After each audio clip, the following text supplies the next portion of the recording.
Alright guys, welcome to another vlog. So today, wala tayong ride. Susunduin ko lang jowa ko gamit tong Vespa Primavera 150. I think this colorway is called Color Vibe. Ano siya, two-tone na ano to, parang Miami blue tas red. Actually mas marami pa tong kulay natatakpan lang nitong mating. Yan, so scooter gaming tayo ngayon. Ay, napakainit. Holy week na ngayon. So, dami tao dito sa beach. Ay, napaka-traffic na dito boy. Napakainit pa. Maabot ng 47 degrees Celsius yung heat index dito. Ano, napakainit.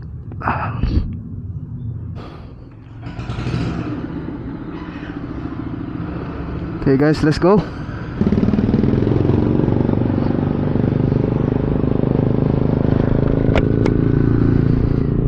Guys, scooter gaming tayo ngayon. Gamit natin itong Vespa. Sarap talaga gumamit ng mga mga scooter, especially yung mga low cc. Napaka-agile, napakagaan, daling gamitin. Sarap, lalo na ngayon. Ayoko na masyadong mainit, so ayoko gumamit ng big bike. Napakainit ngayon eh. Ayoko sabayan. Ay, nakikita ko na dumadami na mga sasakyan.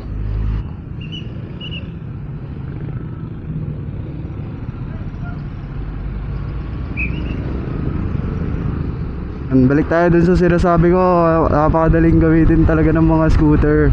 And especially sa mga ganito, highway riding lang, city to city, ano yun, city riding, napakadali.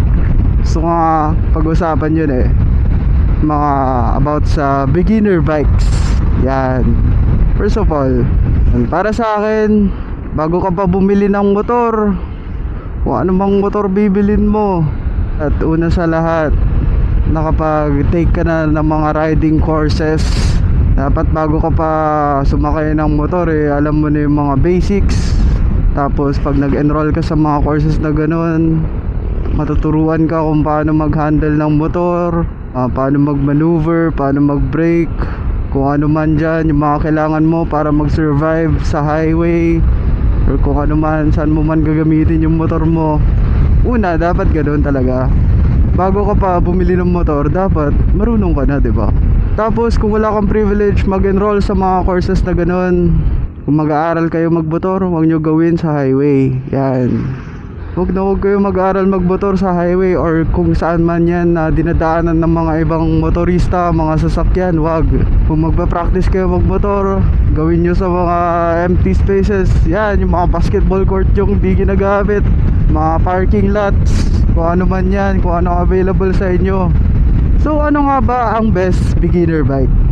Ito, real talk lang para sa akin, ang best beginner bike is yung bike na kaya mong i-afford. Kung kaya mong bayaran ng cash, or kaya mong i-finance, kaya mong i-maintenance, yan ang best beginner bike. Kasi kahit anumang recommendation sabihin ko, kahit ano pang idada ko dito, kung di mo naman afford, diba? Useless lang din. Ayun, ang best beginner bike talaga yung kaya mong bilhin, diba? I-assume na natin na may budget ka na, nakapag-take ka na ng mga courses, or marunong ka na magmotor. So ano nga ba ang best first bike? Ito, puta na. So ang best first bike para sa akin, yung mga 150cc na motor, yung mga Sniper, Rider, Winner X, kung ano man yan, kung ano trip mo, yung mga dual sport ba, yung mga dirt bikes na 150cc, whatever, basta 150cc. Ba't nga ba 150cc? Kasi yung mga 150cc, magagaan yung mga yan, madali maneuver, tapos mura ang maintenance. So pag nasemplang mo yan, which is inevitable pag beginner ka, inevitable yun boy, sisemplang ka talaga. Yan, yung mga 150cc, madali maintenance yan, readily available ang mga parts. Tulad ng mga Sniper na yan, Rider, ang daming pyesa ng mga yan. Kahit semplang ka ng ilang beses boy, mapapalitan mo lahat ng parts niyan. Tapos affordable siya, 'di ba? Para sa akin yun yung best beginner bike talaga eh. Kung unang-unang motor mo talaga. Pero kung marunong ka na magmotor, like marami kang experiences sa motor, hindi ka lang nag-take ng riding course, gumagamit ka ng motor ng iba, ganun. Tapos gusto mo na talaga ng big bike. Based on experience to ah. Kung marunong ka na magmotor, tapos gusto mo mag-transition sa big bike, huwag ka na bumili ng 400cc. Skip mo na yun, punta ka kaagad sa 700cc. Eh bakit ganun, diba? Ang laki ng jump. From small bikes, bigla kang tatalon ng 700cc. Parang hindi naman siya okay, diba? Kasi pag marunong ka na magmotor, ito. Pag marunong ka na magmotor, makukulangan ka sa power ng 400cc. Actually, parang same power plant lang yun ng mga 150cc, ganun. Kung beginner ka, tapos ayaw mo bumili ng 150cc, kung gusto mo talaga big bike, maganda mag-start sa 400. Pero kung nakatry ka na ng mga 150cc, mag-skip ka na kaagad sa 700. Tulad ko, marami na akong napagdaan ng motor, marami na akong mga nagamit. Una akong nagamit ng motor, Wave 125, yung semi-matic. Nakapag-try na ako ng mga automatic, mga Aerox, mga NMAX. Nakapag-try na ako ng Sniper. So, hindi naman ako necessarily baguhan sa motor eh. So, nung pinagdesisyonan kong bumili ng big bike, ang una kong kinuha, first bike ko, first big bike, MT-07. First big bike ko boy, MT-07.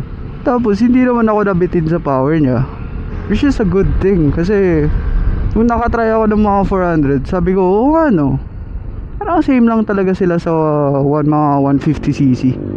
Parang ganun yung feeling eh. Tapos keep mo yun, yung motor na yun, yung first big bike mo, first motor mo, whatever, tago mo yun, mag-practice ka ng ilang taon or ilang buwan kung ano man gusto mo. Tapos kung mag-upgrade ka na, ito next motor mo, mag 700 ka or mga 900, ganoon. Yan, yung mga magandang next upgrades. Pero kung nag-start ka sa 400cc, medyo may budget ka, ay na, mag liter bike ka na sa susunod boy. Liter bike na bilhin mo, yaman ka eh. First bike mo 400cc, na liter bike na agad yan. So anong mga magagandang recommendations para sa mga motor? Ayan, kung 150cc, you can never go wrong with yung Sniper, mga Rider, Winner X, yung bago ngayon. Kung ayaw mo naman ng underbone, kung bibili ka ng 150cc para mag-transition sa big bike, bilhin mo yung may mga tangke, yung mga hindi underbone, yan tulad ng mga CBR 150, yung mga R15, yung mga ganyan. Yan, mga magagandang bilhin. Yung mga MT-15, napakagandang motor ng mga yan. Wala nga lang masyadong electronics, wala nga ABS eh, pero maganda. CBR yata may ABS yun eh. 400cc naman. Pag medyo may budget ka, 400cc first bike mo, king of 400cc, mga Ninja 400 yan. Actually may bago na nga ngayon eh, di ba? 500cc na yung Ninja 400, yung Ninja 500 na yun boy. Enough nila yung CCs. Magandang tip din for your first bike or your first big bike. Hindi masamang bumili ng second hand. Hindi masamang bumili ng second hand. Kasi if you're planning to upgrade, bakit bumili ng brand new, di ba? Kung pinabalak mo talaga mag-upgrade, bakit talaga bumili ng brand new? Sayang pera mo dun, ibebenta mo yun, mawawala yung value niya. So much better as your first bike, kung hindi mo siya planong i-keep, much better bili ka na ng second hand. Yan.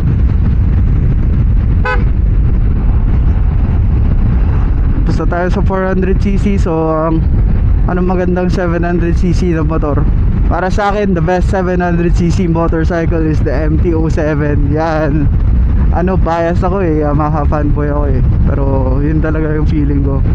Para sa 900cc's, yung pinaka readily available ngayon, yung Z900 yan. Pinaka magandang 900cc ngayon sa Pinas Ganda kasi ng value niya.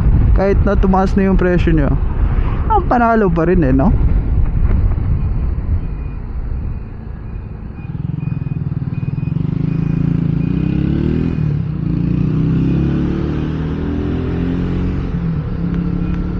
Then kasama ko na Joko guys. Punta kami ngayon sa Elixir Food Park, pili ng pagkain. Hindi ko alam kung ano meron dun. Milk tea yata, burger. Medyo madilim na rin, nakalimutan ko na rin mag gloves, hindi na rin ako nag long sleeve. Ay, last vlog pa naman natin, puro gears pinag-usapan. Lapit naman na tayo.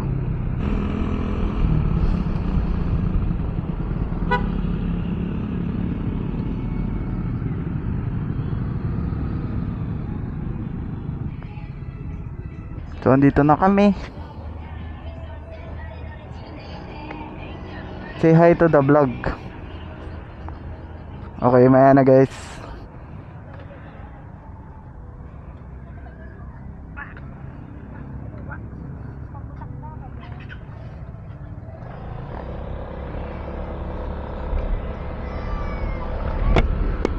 Ayan, tapos na kami sa Elixir. Pauwi na.